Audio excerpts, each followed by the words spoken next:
Porque a primeira coisa que a gente precisa fazer quando a gente está atendendo um paciente, por isso é tão importante a gente discriminar uma dissociação de uma ambivalência, é fazer um correto diagnóstico da estrutura do paciente. Isso vai determinar tudo o que vai acontecer dali para diante, todo o tratamento, como ele vai ser desenvolvido.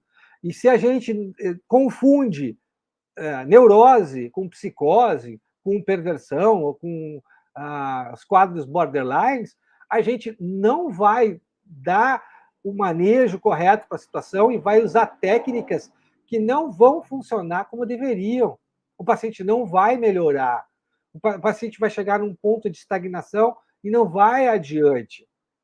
A gente, ou o contrário, a gente muitas vezes pode achar que o paciente está mais fragilizado do que ele está, quando a gente deveria ser mais assertivo, quando a gente deveria interpretar mais os conteúdos inconscientes do paciente e não ficar passando a mão na cabeça do paciente, porque ele está apresentando alguns aspectos melancólicos, mas tem uma parte neurótica da personalidade que suportaria intervenções psicanalíticas onde são revelados os conteúdos inconscientes para provocar insights transformadores nos pacientes. Por isso, é tão importante a gente diferenciar essas estruturas.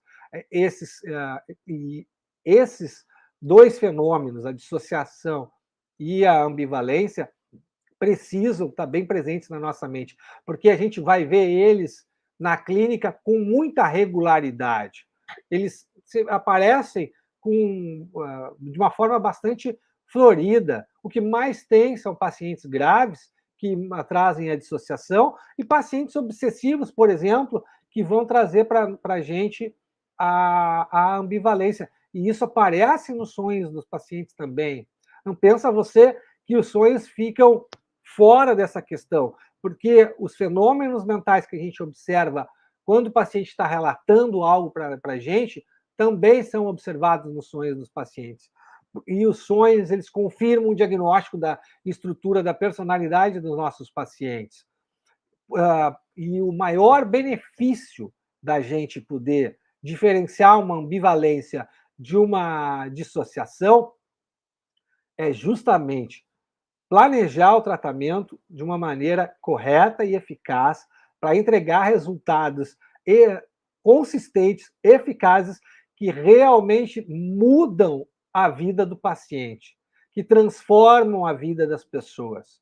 Porque o paciente ele vem até você porque ele quer transformar a maneira como ele está vivendo, transformar o seu sofrimento.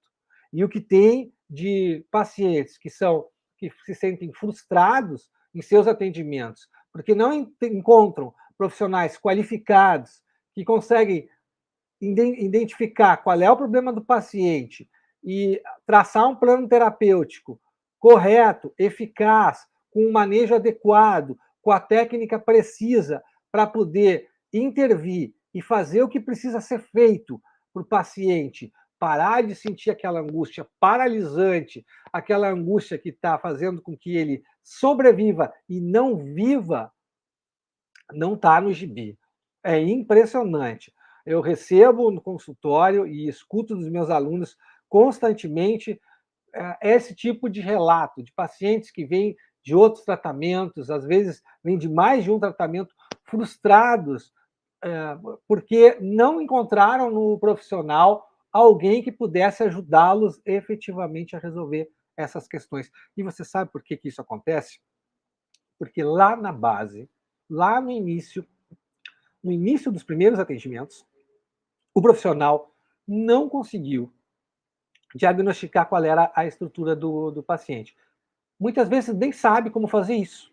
Não se preocupou com isso. Deixou isso de lado e foi levando. É mais ou menos como se pensasse assim: eu vou atendendo e vou tratando esse paciente e depois eu vou entendendo como ele funciona. E sabe quando o profissional vai conseguir fazer um diagnóstico desse paciente? Eu também não sei, porque a gente precisa ter um domínio dessas questões para poder saber quem está ali na nossa frente.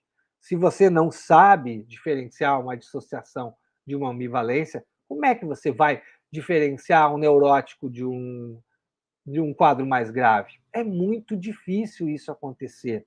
E olha que clinicamente é bem diferente a situação.